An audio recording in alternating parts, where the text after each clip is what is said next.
We are concerned by Beijing's pattern of ongoing attempts to intimidate its neighbors. As always, we'll stand with friends, we'll stand with partners, we'll stand with allies.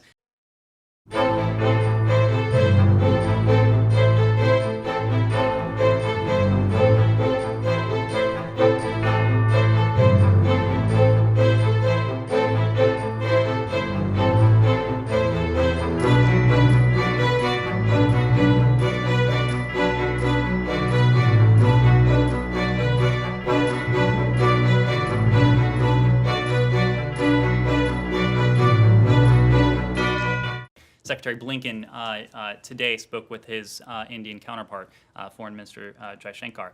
I think I would start by saying the U.S.-India comprehensive global strategic partnership is both broad as well as multifaceted.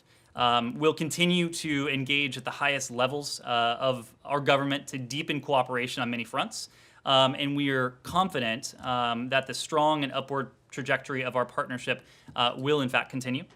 India is one of the most important partners in the Indo-Pacific region to us. We welcome India's emergence as a leading global power and its role as a net security provider in the region.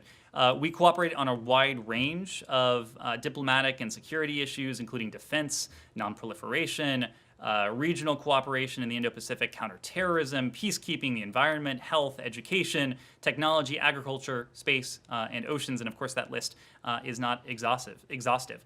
We also work closely. I could go on. We also work closely in international organizations, and we welcome India joining the Security Council in last month of this year for a 2-year term. We also remain India's largest and most important trading partner, with total bilateral trade increasing to $146 billion in 2019. U.S. companies, of course, are a large source of India's foreign direct investment. And then finally, I would just highlight the people-to-people ties, the broad and important people-to-people ties across this country. Nearly 4 million Indian Americans call the United States home, contributing to their communities and proudly serving their country in uniform. One more question. Sure. Several leaders of the Democratic Party, including Congressman Pramila Jayapal, Vice President Harris in a previous role as a senator, have spoken and raised voice concerns about India's human rights situation, including the farmers' protest and previously Kashmir, CAA, and other issues, which was mentioned in Biden campaign's some of the policy documents. When Secretary Blinken spoke to his Indian counterpart, this issue was raised by him. Well, what I can say, and this applies not only to India, but to every partner of ours across the board, we are committed to supporting democratic values, including a free and open civil society and the strong rule of law. We regularly engage with the government of India, including, as you referenced and I alluded to today, on our shared commitment to democratic values. We believe it's the bedrock for the U.S.-India relationship. And it's actually in keeping, as you know, with India's own democratic values, its pluralistic values, and its history of tolerance. So we regularly engage with our Indian counterparts on. One more on China.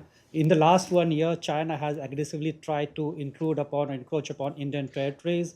What is the administration's position on that?